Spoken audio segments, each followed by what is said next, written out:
네, 오늘은 시편 30편 4절에서 6절여에 있는 말씀을 통하여 기억하며 감사하라 라고 하는 주제를 가지고 은혜를 나눠보고자 합니다. 인간이나 동물이나 다 하나같이 기억을 전제로 살아가는 것입니다. 사람은 무엇을 주되게 기억하느냐에 따라서 그 기억한 것이 우리의 삶에 지대한 영향을 미치며 그 중심이 되는 그러한 삶을 살게 되는 것이죠. 어리석은 사람은 상처를 주제로 한 삶을 살기에 트라우마적인 삶을 살아가게 됩니다. 그러나 하나님 앞에서 은혜와 구원받은 것에 대한 감격을 기억하는 사람은 감사를 전제로 한 삶을 살게 될 것이며 우리의 삶의 현실에서 어떤 위기든 아픔이든 역경이 온다 할지라도 그것을 상처로 받는 것이 아니라 하나님의 보호하심과 주께서 그것을 통해서 우리를 삶을 이끄시는 방편으로 받게 되는 것인 줄 믿습니다. 네, 우리는 하나님의 은혜와 그 은총을 기억하는 저와 여러분의 삶이 된다면 우리의 삶은 감사하는 삶이 되고도 부족함이 없을 줄 믿습니다. 네, 오늘 이 본문이 있는 말씀, 저와 여러분이 너무나 잘 알고 있는 말씀이에요. 본시는 감사, 찬양의 근거가 되는 과거의 구원에 대한 회상, 그리고 성도들 앞에서의 공개적 신앙 간증, 그리고 영원히 감사할 것에 대한 서원의 구성으로 이루어지고 있는 것이 본시입니다. 그리고 고난 중에 구원을 호소하는 비탄시를 노래했던 다윗이 구원 이후에도 그 신앙을 잃지 않고 감사 찬양시를 노래하는 일관된 신앙 자세를 보여주고 있는 것이 이 본시의 요지이기도 합니다. 오늘 이 본시는 성전이 지어지기 이전에 기록된 시이지만 훗날에 성전 낙선가로 불려지게 되었는데요. BC 1607년에 안티오쿠스에 의해서 무너졌던 성전이 BC 1604년에 마카비 혁명에 의해서 재봉헌될 때에 이 시가 선택되어 감사 찬양 노래로 불러지게 되면서 성전 낙선가로 불려지게 되었습니다. 오늘 다윗은 항상 하나님을 기억합니다. 다윗은 정말 많은 상처와 아픔을 갖고 있었던 사람입니다. 한편에서는 하나님이 다윗을 굳건히 세우심의 은혜도 있었지만 가족들에게 버림받거나 또 장인된 사울 왕에 의해서 끊임없이 살해 위협을 받는 자기 측근들에게서 다 버림받는 다윗은 이런 말로 다 형용할 수 없는 엄청난 아픔을 겪었던 사람입니다. 그러나 다윗은 그것을 상처로 기억하지 않습니다. 다윗은 그 모든 것의 기억의 1순위가 그 모든 비극, 아픔, 그 모든 것 속의 중심에 역사하고 있었던 하나님을 전제로 자기에게 주어진 삶을 바라볼 때 다윗은 비극이 아니라 그 속에서도 하나님의 간섭하심과 구원해 주시는 은총을 발견했고요. 이런저런 상처와 아픔들의 삶 속에서 하나님께서 그 모든 핍박과 박해가 있지만 그 속에서 하나님이 다윗을 굳건히 세우셨던 은혜를 기억했습니다. 우리의 삶은 이렇게 저렇게 우리의 삶을 뜯어보면 한편에서 우리가 받은 상처나 아픔, 슬픔보다는 우리가 받았던 은혜가 더 큽니다. 그러나 인간은 이기적이고 악해서 때론 10%, 때론 30%의 아픔과 비극을 더 중요하게 생각합니다. 그러므로 때론 90%의 감사와 70%의 이 은혜를 다 잃어버리고 때론 30%, 10%의 비극을 주제로 우리의 삶을 바라보죠. 그런 정신적 구조를 갖고 있는 사람은 삶이 비극이 됩니다. 내게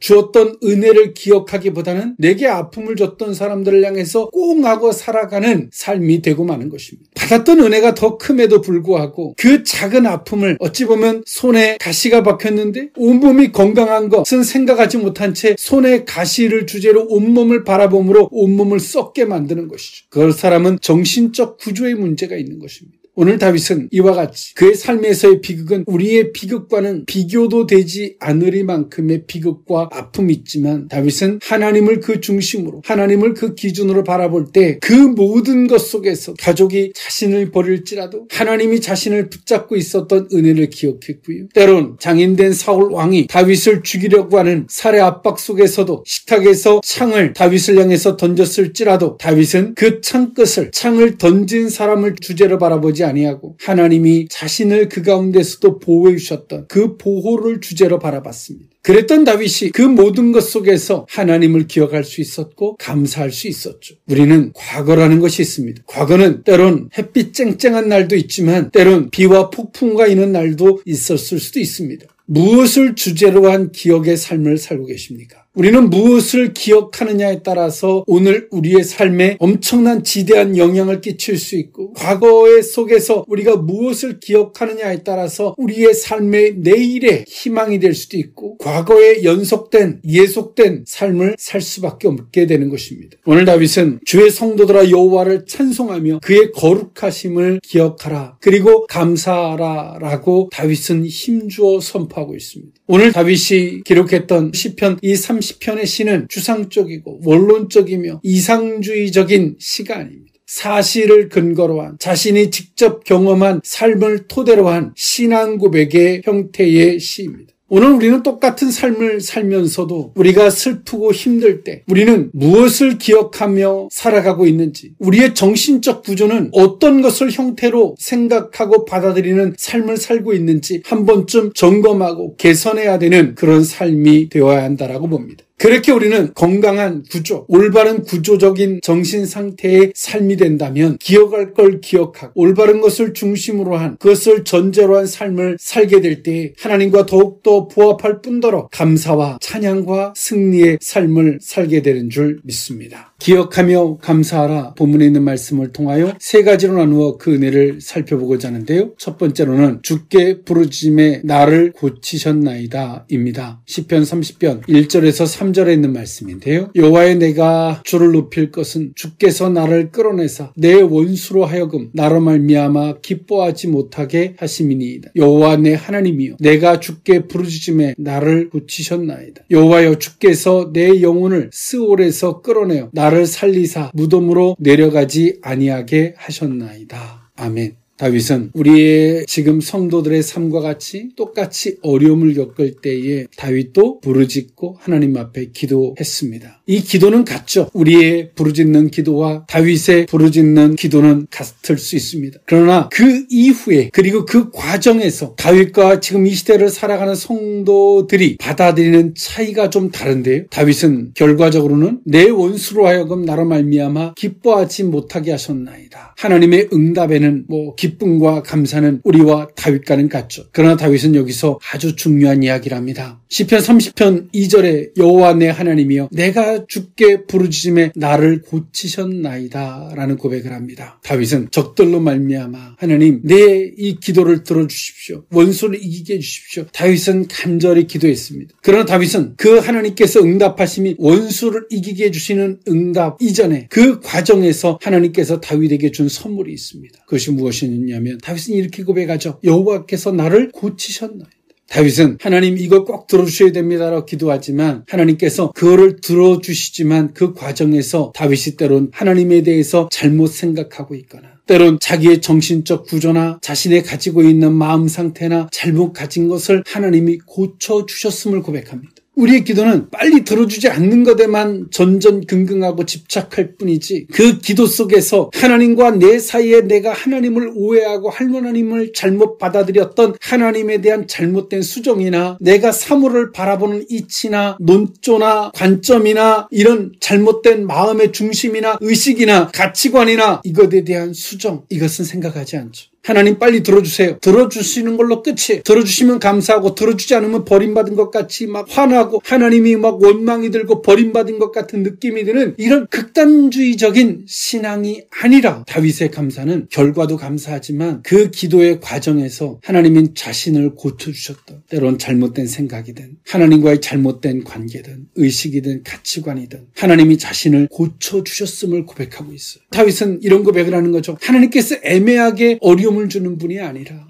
그 채찍을 위한 채찍이 아니라 하나님께서 자신을 고치시려 이런 생각이든 내 이런 의식이든 이런 가치관, 이것을 바꾸려고 하나님이 하셨음을 다윗은 고백하고 있는 겁니다. 그러므로 다윗은 이렇게 고백하죠. 여호와여, 주께서 내 영혼을 스올에서 끌어내어 나를 살리사 무덤으로 내려가지 아니하게 하셨나이다. 다윗은 자신의 대적들을 바라보지만 자신이 잘못 갖고 있었던 하나님과 때론 대적이 될 만한 그런 의식, 그런 사고방식, 그 속에서 자신을 끌어내어서 무덤으로 내려가지 않게 해주셨음을 고백하고 있어요. 자신이 그 생각을 버리지 않고 그 의식을 버리지 않고 끝까지 그 생각을 고집했다면 다윗은 자신이 무덤으로 갈 수밖에 없었을 텐데, 하나님이 자신을 고치셔서 그 생각을 바꾸시고 의식을 바꿔서 무덤으로 내려가지 않게 해주셨음을 고백하고 있는 겁니다. 하나님을 사랑과 신뢰를 전제로 한 기도는 그 결과만을 놓고 기도하는 게 아닙니다. 하나님 우리를 영혼을 주제로 우리의 인생들을 이끌고 계십니다. 우리의 현실은, 우리의 육체는 피부적으로 사건과 환경 앞에서 고통을 겪지만 하나님 우리를 영혼을 주제로 우리 인생들을 컨트롤해 가십니다.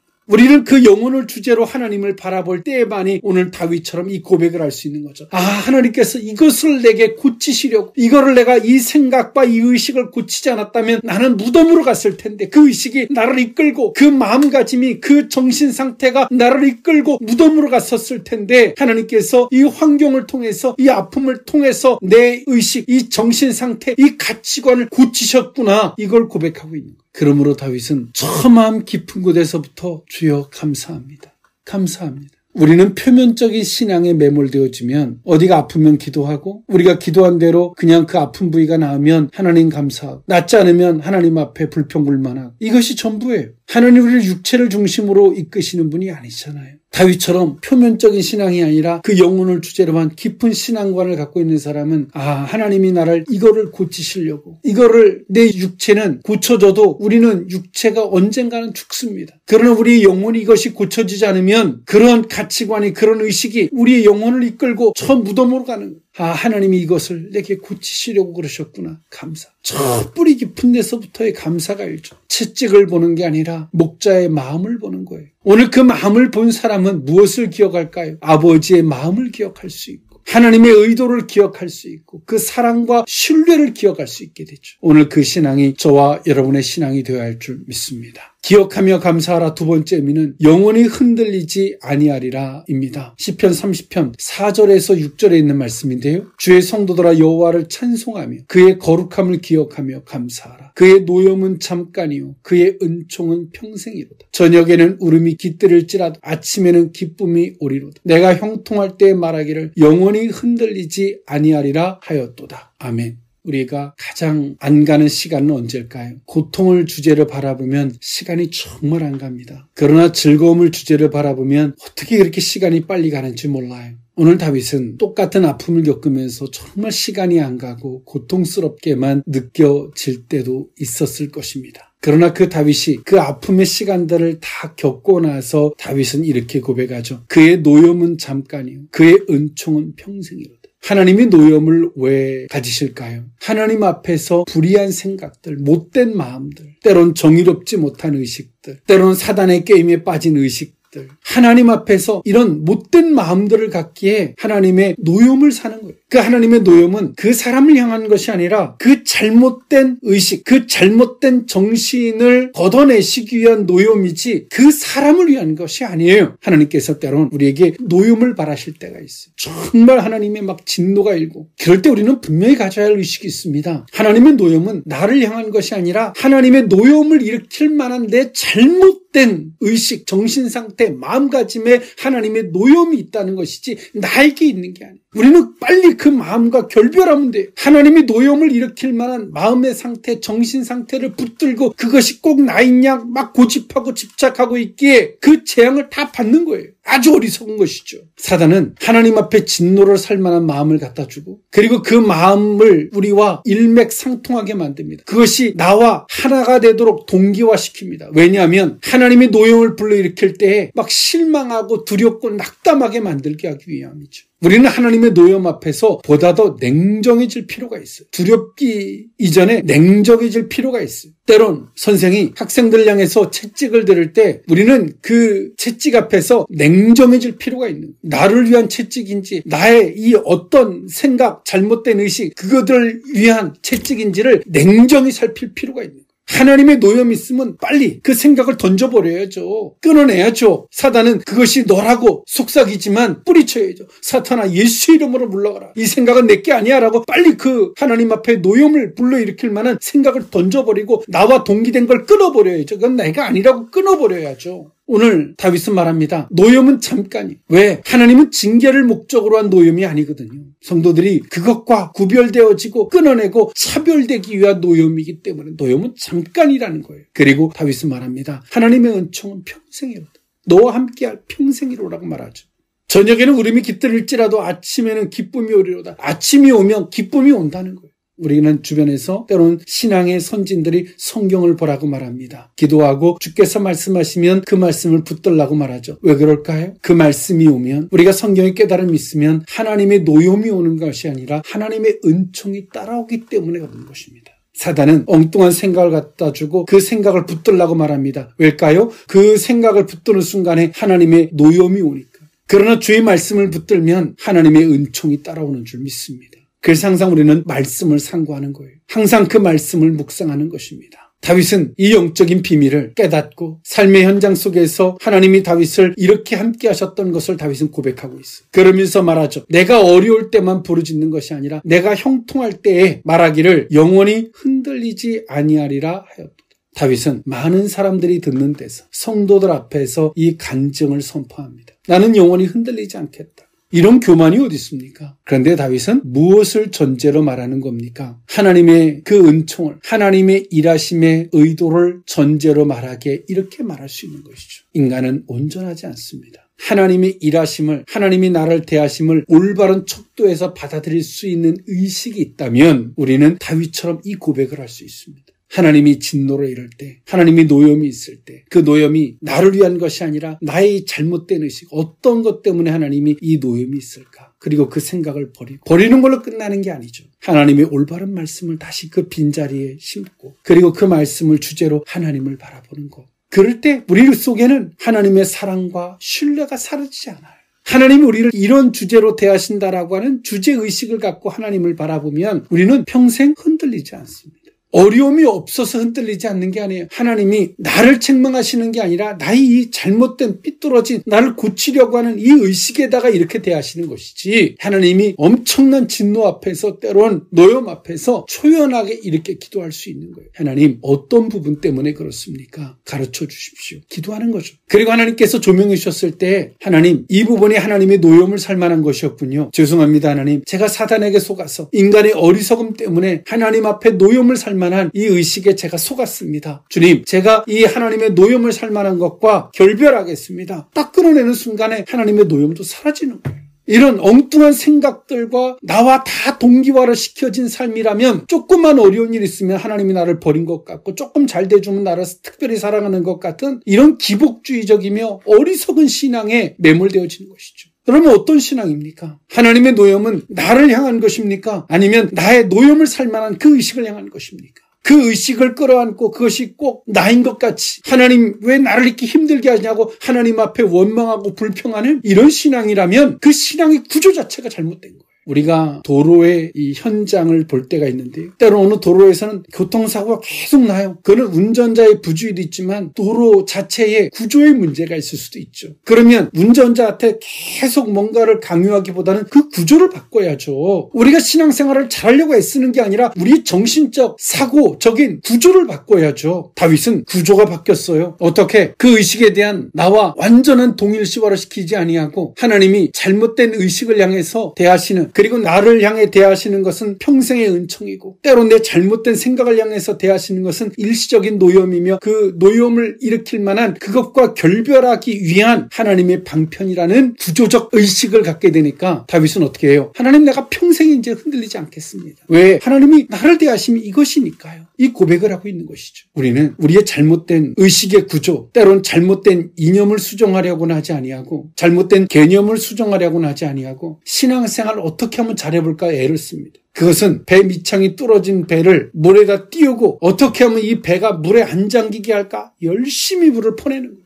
그럼 어떻게 돼요? 물을 열심히 퍼내니까 물이 주는 것처럼 보이지만 어느 순간인가 물이 또 차오르고 있어요. 그러면 열심히 퍼내요. 오늘은 어제보다 더 퍼내고 내일은 더 퍼내고 열심히 퍼내죠. 막. 그리고 이제는 시간을 작정해요. 이젠 매일마다 10시간씩 내가 퍼내야지. 얼마나 어리석음을 반복하시겠습니까? 10시간을 퍼내시겠다고 작정하는 기도를 하시겠습니까? 아니면 배 밑창에 뚫어진 것을 보완하시겠습니까? 신앙의 구조를 바꿔야죠. 오늘 다윗은 그러므로 노염은 잠깐이요 은총은 평생이로라고 말씀하십니다. 하나님이 나를 이것을 고치시려고 이렇게 하신 것을 고백하고 있는 거예요. 그러나 안타깝게도 신앙의 구조를 바꾸려고 하지 않고 배 밑창이 뚫어진 배를 가지고 물이 안 차오르기를 간절히 기도하고 시간을 늘려가면서 물을 퍼내는, 그리고 물을 퍼내는 것을 작정하는, 또 퍼내기 위해서 엄청나게 노력하는, 이것이 엄청난 귀한 신앙인 것 같은 착각들을 하고 살아가는 우리들의 신앙의 모순점들을 발견합니다. 그리고 하나님의 주권이라고 물이 차오르는데도 기도만 하면서 하나님이 어떻게 해주시겠지. 우리가 기도하면 하나님께서 물이 안 차오르게 하는 것이 아니라 배 밑창에 뚫어진 것을 하나님이 보완하라고 말씀하실 겁니다. 이것이 신앙이에요. 이것이 응답이고요. 오늘 이 말씀을 통하여 우리의 신앙의 구조가 계속 문제가 발생한다면 그 구조적인 문제가 무엇인지를 한번 좀 돌아보고 발견하는 저와 여러분의 신앙이 될 수 있기를 원합니다. 기억하며 감사하라 마지막 세 번째 의미는 주께 영원히 감사하리다입니다. 시편 30편 10절에서 12절에 있는 말씀인데요. 여호와여 들으시고 내게 은혜를 베푸소서. 여호와여 나를 돕는 자가 되소서 하였나이다. 주께서 나의 슬픔이 변하여 내게 춤이 되게 하시며 나의 베옷을 벗기고 기쁨으로 띠띠우셨나이다. 이는 잠잠하지 아니하고 내 영광으로 주를 찬송하게 하심이니 여호와 나의 하나님이여 내가 주께 영원히 감사하리이다. 아멘.